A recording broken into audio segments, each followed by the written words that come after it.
Hey, welcome to Koco's Corner. I am the huge one, Dave Koco from CocoSports.com or KOCOSports.net. It takes you to the same place. It's where the world comes to kick ass. Your home for combat sports and above all, where it's okay to be a passionate fan. This is our weekly WWE Smackdown review. As always, we ask you win, loss, or tie what you thought about it. To me, I might be getting a little I might have a lot of heat coming from Rob. Rob is a co-host. He wanted to co-host this, and he absolutely loves the Shield, so Rob gives it a huge win. Rob made the graphic. He couldn't make it because real life gets in the way, and I'm going to give it a win. I enjoyed this SmackDown. It reminded me a little bit of V for Vendetta, where you thought it was going to be bad, and they just kept surprising you and it being good. And that's what it felt like. I went into SmackDown going, oh, this is going to be absolutely horrible. And no, it was pretty damn decent. So in the comments below, put win, loss, or tie. And you know me, I got to fucking throw Monday Night Raw under the bus. Would not be a Coco's Corner if I did. Monday Night Raw was officially the worst show of the week. Hands down. Hands down. Thousands of people didn't like it. Every fucking show WWE put on, every show TNA, Lucha Underground, New Japan put on was better than Monday Night Raw. Monday Night Raw was the worst show of the week. And of course, that's what they have to highlight. Right off the beginning, they have to highlight their stupid-ass, fucking cheesy-ass ending. I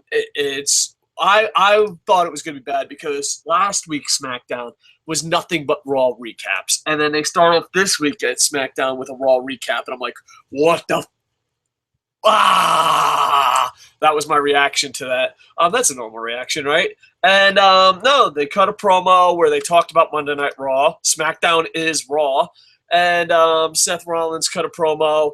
And then Roman Reigns came out and interrupted him. And he cut a pretty decent promo. But above that, this is why a lot of people are down on Roman Reigns, and I understand. He's not worthy of the push he's getting.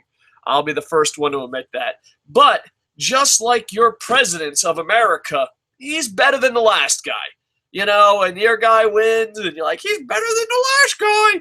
That's what I feel about Roman Reigns. But here's the thing. During the promo, he breaks down the fourth wall, winks at the camera, and says, oh, that was really hard to say, something along those lines. And I'm like, dude, that's better than anything John Cena's ever done. Ever. And, you know, I'm not as big of a Roman Reigns fan as my friend Rob is, a co-host who couldn't make it today. But at least he has fucking human qualities. I thought this was his best promo. I like the fact that he acknowledges he's not good at cutting promos, breaking down the fourth wall. He did it in a cute, fun kind of way where it wasn't insulting. You know, it wasn't the fucking, you know, like JR this week on his podcast had Dixie Carter, and he's like, wow, the fans are so loyal. The fans are so great. And then, like, he breaks down the fourth wall, and he's like, except those pieces of shit that live with their grandmothers and fucking don't like anything I do. It's just, come on.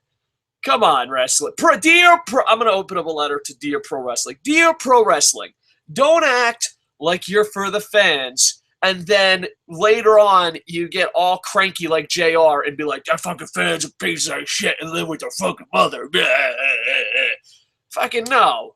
Accept that fucking pro wrestling fans are passionate. Accept that fucking your company wouldn't exist without pro wrestling fans. And fucking stop saying, oh, they'll keep coming back.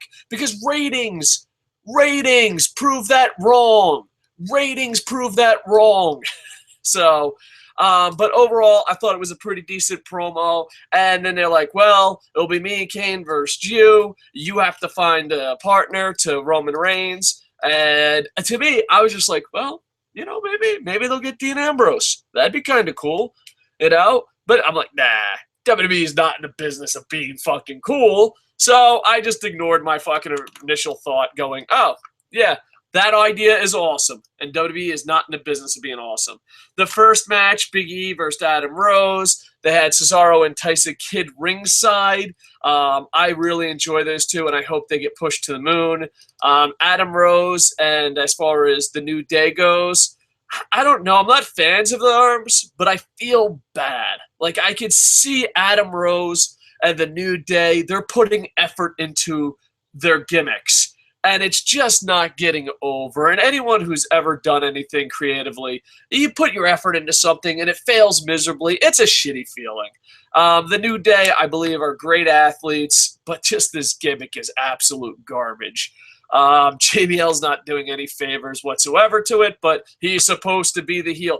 The JBL is supposed to be a heel thing is fucking pathetic because JBL says what he wants, and then here's the thing. Everyone's like, well, JBL's a heel. That's why he's going to make fun of the Ascension. JBL's a heel. That's why he's going to make fun of New Day. Well, here's the problem.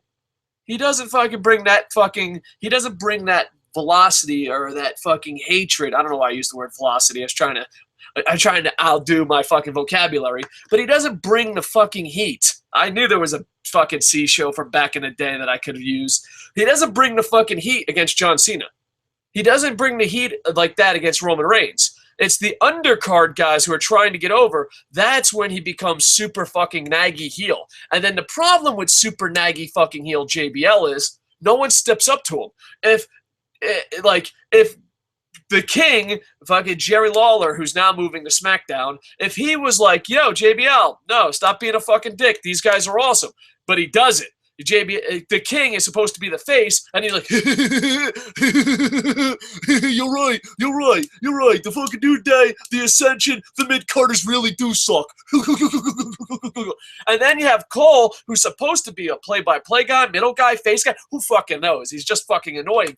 He doesn't have the balls, because probably in real life JBL bullies him, doesn't have the balls to stand up to him. So this whole JBL's a heel thing, that's great. Then how come he doesn't bring the heat against John Cena? How come he doesn't bring the heat with fucking Roman Reigns? He never fucking does. And then on top of that, if he is the heel, then why is it that no fucking face stands up to him? So this whole, oh, JBL is burying New Day, JBL's burying the Ascension, but he's the heel. Wonderful. Bring that heat on every face and have someone stand up to him.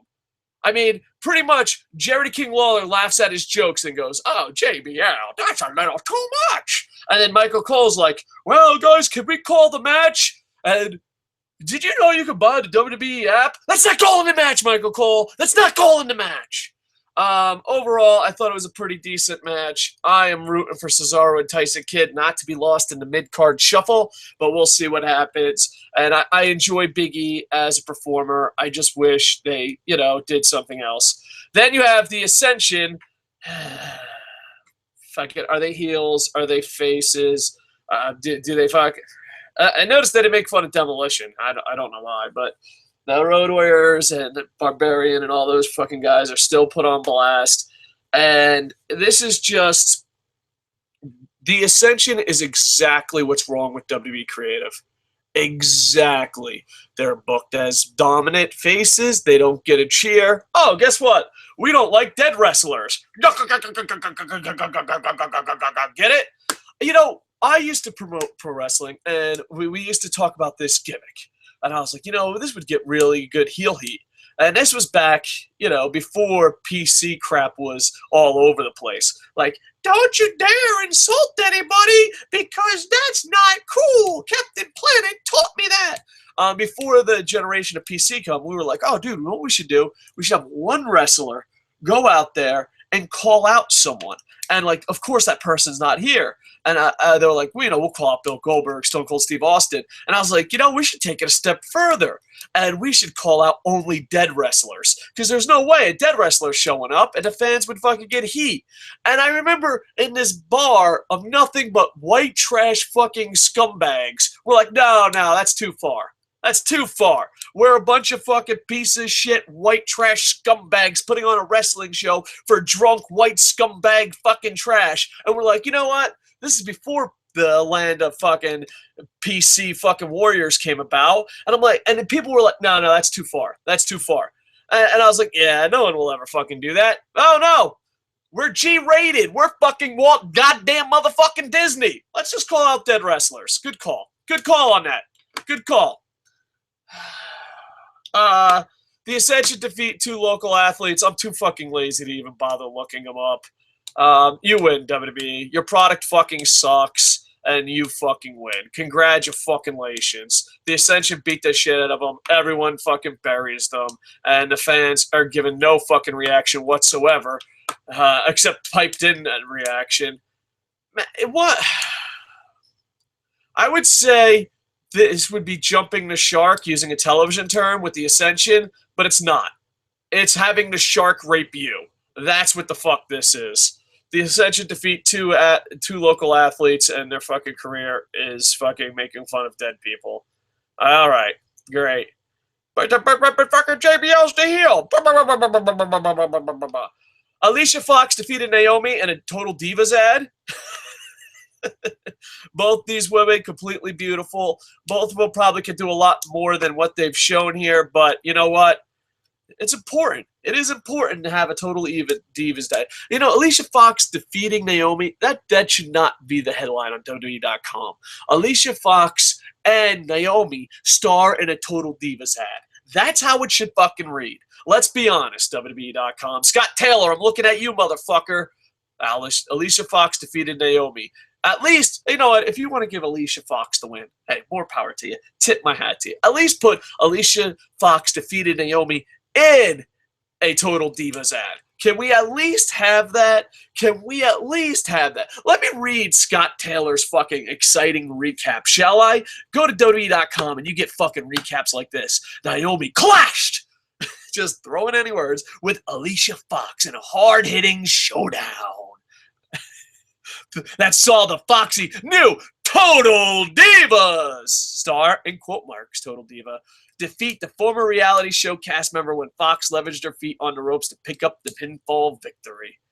Wow, that sounds fucking exciting. Scott Taylor, if I can have a couple drinks on me, you probably went to college to write that shit. All right, next you had the Usos defeat The Miz and Damien Sandow and Goldust and Stardust. The tag team division, I don't know. It's a weird situation with the tag team division.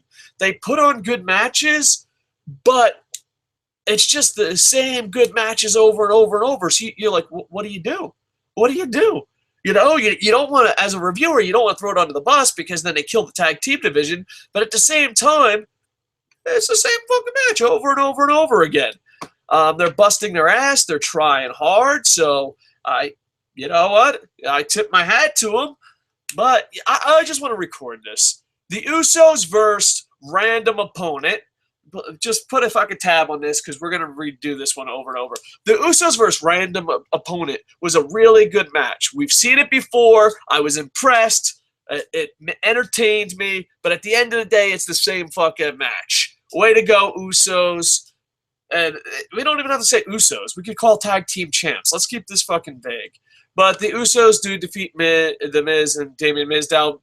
Damien Mizdow was completely gold, as always, comic genius. And the thing is, there's a spot where the wrestlers throw out The Miz, and then Damien Mizdow looks at him, and he's confused for a couple seconds, and then Damien Mizdow throws himself out. People are going to go absolutely fucking crazy. They're doing a great job building this spot. Because this spot it has to be done. I mean, if WWE doesn't do this spot, I don't know what the fuck they're thinking. They're going to have to do this spot in the Royal Rumble. And there's going to be people in Philadelphia losing their fucking minds when The Miz gets eliminated and Damien Mizdow is just staring at the same exact opponent. Will he finally stand up for himself and try to do it? Or will he follow suit? Either way, they have been building up this move for the Royal Rumble for a long time. And you know what? I usually don't enjoy WWE's comedy. I usually don't enjoy repeating the same joke over and over and over. I mean, what is this? A bad podcast on YouTube? Come on, save the same bad jokes for us. But I just can't wait. That's gonna be one of my highlights of the Royal Rumble. And if they don't do that spot, you know what? Fucking send them all home. Just send them all home. Matter of fact, let's just shut down WWE.com and WWE forever. But they have to do that spot when The Miz and Damien Mizdow. The Miz gets eliminated from the Royal Rumble, and Damien Mizdow just stares. And what is he going to do next? I think people are going to fucking explode. So hopefully they do that. It would be interesting to see what happens. And Goldust and Stardust are always entertaining. Now, the controversial match of the of the night. Everyone going a little bit crazy as far as controversy goes. And if you leave a comment, we'll be getting to it after 2 more matches. We'll get to your live comments. You can send them at Koco Sports on Twitter or put it down in YouTube in the doobly-doo down below in the comment section. All right, so the most controversial match of the night was Bad News Barrett versus Sin Cara. Bad News Barrett cuts a pretty decent heel promo, but we've all heard it before. The guy's fired. He's not there. Let's call him out. You're no fucking Chris Jericho, Bad News Barrett, I assure you. But he cuts a decent promo. Somehow that leads to a match with Sin Cara. And Sin Cara and Bad News Barrett, they're really busting their ass. And Sin Cara gets a clean victory in a non-title match. Non-title for the Intercontinental. But Sin Cara is the Koco Sports Internet Wrestling Champion, because Wade Barrett won the first match of the year on Raw, and Sin Cara just beat him on SmackDown. So congratulations. A lot of people lost their shit on the internet, and they're like, how could you do this to Wade Barrett? I don't know. And, you know, I enjoyed it. I'm a little pissed off that it was non-title, but that's what the Koco Sports Internet title is for. And I enjoyed this match. It was 2 different styles and 2 athletes busting their ass. The new Sin Cara, you know, not Mystico, but the new guy, is really improving. And one thing that I have to, you know, Don Tony said this in the Don Tony Kevin Castle show, that WWE superstars are so great at learning English. Rusev didn't speak a lick of English. Now he can cut promos. Sin Cara couldn't speak a lick of English. Now he can cut the best promos. Forget Rosetta Stone. Just get booked for WWE. You'll learn a second language. And trust me, I know how hard it is to learn a second language. I've been in Japan for 976 years. And if it isn't Gomenasai, Arigato, Konnichiwa, I'm done. The conversation's over. Like, I'm like, hey, Konnichiwa, and they follow something up. I'm just like, oh, God. How long have I lived on this island and I know nothing? I should get booked in WWE. I can learn this language in 5 seconds. But I think only in WWE can you learn English. But there you go. So you know what? If you're an English teacher in Japan or anywhere in the world that, you know, you're teaching English as a second language, just tell the kid about, you don't have to learn this shit. Just get booked on WWE.com. Be one of the local competitors. I'm sure those motherfuckers know English. Bam. But yeah, a lot of people were pissed off about this. The only thing I was pissed off was a non-title match. My son loves the Sin Cara character. I like the Sin Cara character. I know this is an very unpopular opinion, but hey, it's mine. I'm really heartbroken that the original Sin Cara, the original Mystico, didn't get a chance, because I really do believe he's the Michael Jordan of Lucha, and it just did not work out. It was a perfect storm of Sin Cara destroying. And hopefully Sin Cara keeps improving and they'll have a character that kids actually enjoy.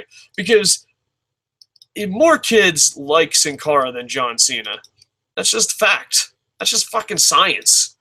All right, so Sin Cara defeats Bad News Barrett in the shocker match of the week, and I enjoyed it. The internet exploded and hated it. I'm probably losing internet street cred as I speak, but I did enjoy it. The only thing I didn't like was it was non-title, but it's WWE, and just like local competitors and all that shit, they just fucking wear you down so that you fucking just go with their stupid-ass fucking ways.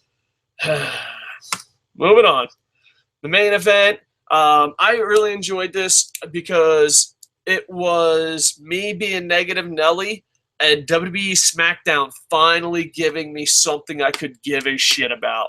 Roman Reigns comes out by himself, and it's Seth Rollins. Oh, I'm sorry, I said Kane earlier in the show, -10. But really, in my defense, is there a difference between Kane and the Big Show? Is there a difference between Kane and the Big Show? If there is, I want to apologize, but I'm pretty sure their moms can't even tell them apart in the ring anymore. So Seth Rollins and Big Show go against Roman Reigns, and they have to find a tag team match, and I'm being fucking negative Nelly. I'm just like, well, what the fuck is it? Fucking, yeah, fucking better if it's fucking Dean Ambrose. It ain't gonna be fucking Dean Ambrose, because WWE is not fucking cool. What? holy shit, it's Dean motherfucking Ambrose. And it was Roman Reigns and Dean Ambrose versus Seth Rollins and the Big Show. And I was like, wow, they gave us something cool. There's no fucking way WWE SmackDown's going to give us something cool again. So I'm like, there's no way this is a clean finish. No fucking way. It was a very long match, probably the longest match of the night.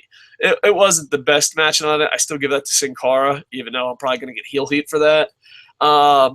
Roman Reigns, and the tag match was good. It was a pretty good show. So, but it was a decent main event. There were some slow parts to it, but you know, you got Big Show in there and Roman Reigns. What do you expect? But I was like, there's no fucking way they're gonna have a clean finish. What the fuck is the point of this show? Why do I even fucking review this show? What am I doing with my fucking life? And out of nowhere, people start going crazy, hitting off the top rope drop kicks, flying himself through the air. And out of nowhere, Seth Rollins goes for the curb stomp. Roman Reigns moves out of the way, spears him. 1, 2, 3. I was like, holy shit, you might not even have to pipe in crowd noise. WWE might have had a main event on SmackDown where the crowd noise might have only been 50% piped in.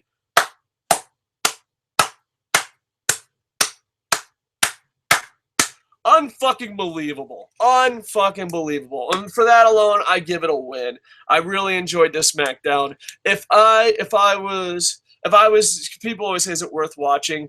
I honestly believe if you skip to the tag team match, if you skip the first hour, SmackDown's really worth watching. I don't know if you want to watch the first hour, but I give it a win just because if I don't, Rob would kill me. And on top of that, I was just expecting pure shit. And it was above average. And when you're expecting pure shit and it's above average, that's as good as it gets in the WWE. That's as good as it gets. All right. So please in the comments put win, loss, or tie. Another big thing, it's on cocosports.net. The link down in doobly-doo. On SmackDown, they announced Daniel Bryan will return to WWE action, in-ring action next week. Also, the big thing is, if you live under a rock, you don't know, SmackDown is moving back to Thursdays. They had a couple funny commercials about it. So their first show back on Thursday nights will be, and NXT is moving to Wednesday, and TNA is moving to who fucking knows where. Everyone is doing the shuffle. January 16th, you get to watch Classic New Japan on Axis, so it's a great time to be a wrestling fan. You know what? I think pro wrestling would be awesome if you just didn't watch fucking Raw. But no one listens to the fat fucking nerd yelling into a camera. Everyone's going to watch Raw. But yeah, Daniel Bryan returns next week. It's going to be a return to Thursdays.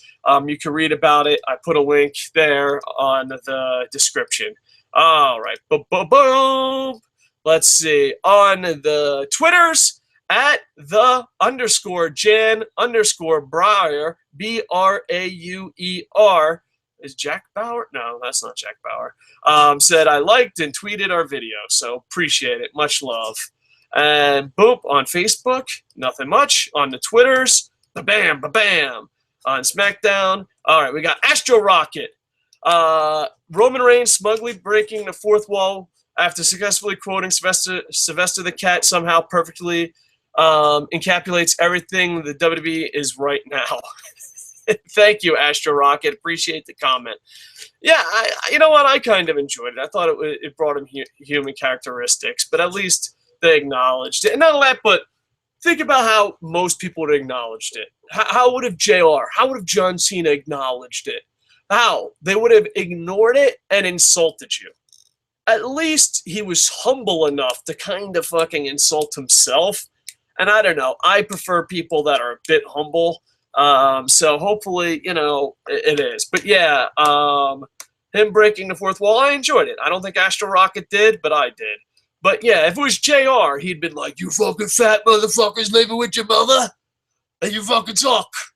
I love the fans, as long as they agree with me. Ooh. How the fuck does anyone listen to this podcast? Fucking JR. Thank you. Before I throw JR under the bus, JR, thank you for getting all the eyeballs on New Japan. Now, I go back to fucking hating you.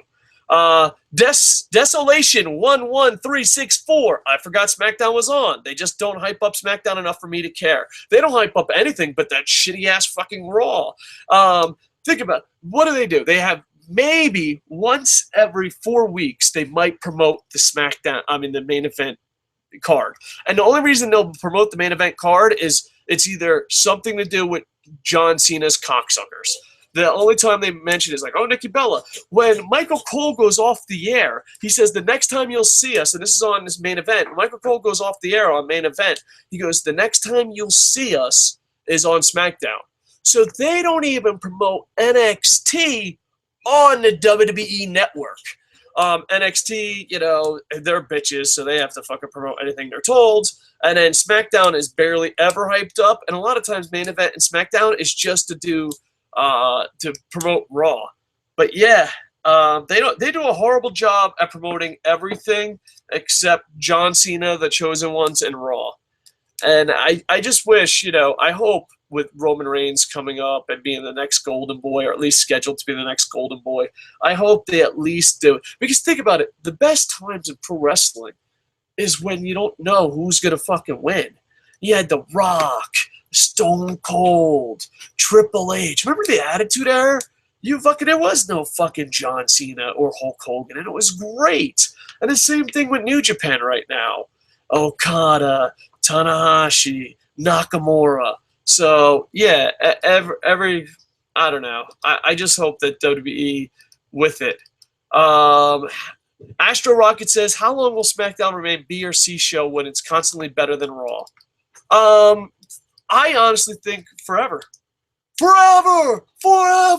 Because WWE will sabotage anything that it's not their chosen. If main event and NXT or SmackDown start doing good, they'll just take what's good from that show and put it on Raw and make it lose to Cena. And the same thing with John Cena. Look at John Cena. He's the chosen one. CM Punk sells more merchandise than him. CM Punk turns heel. Dean Ambrose sells more merchandise than John Cena recently during the holiday season. Sold more merchandise. You don't see the did you know? Where are those graphics? Where's the did you knows for fucking Dean Ambrose sold the most merchandise over the fucking holiday season? Never once. And not only that, but so CM Punk sells more merchandise than John Cena. You turn him heel. Dean Ambrose sells more merchandise than John Cena. He fucking never wins. All right, I see how this is. I see. The fucking game is rigged, and that's why it sucks to fucking watch WWE. And Desolation11364 says, oh, I'm the Jan Brawler. All right, well, there you go. Now I thought I had 3 commenters, and I only have 2. My heart breaks. All right. Check out, like, comment, subscribe. Check out our other videos. We try to do at least one video a day. In January, I screwed that up. In December, I screwed that up. It's holiday season, but I try to do one video a day. We have Wrestle Kingdom, Raw, all the mainstream television programs up, even TNA, Lucha Underground. We try to get them all in NXT reviews. So please like, comment, subscribe. Also, check out kocosports.net. It's our blog. The gang over there, Jerry O'Neill, David Cooey, Scott Adams, they bust their ass to try to make it good. We're hoping that one day we'll be your #1 stop for wrestling reviews, and we'll be your #1 stop for combat sports news. We hope that's what happens, but will it? Who knows? We're just going to fight the good fight and keep moving forward, because that's how winning is done.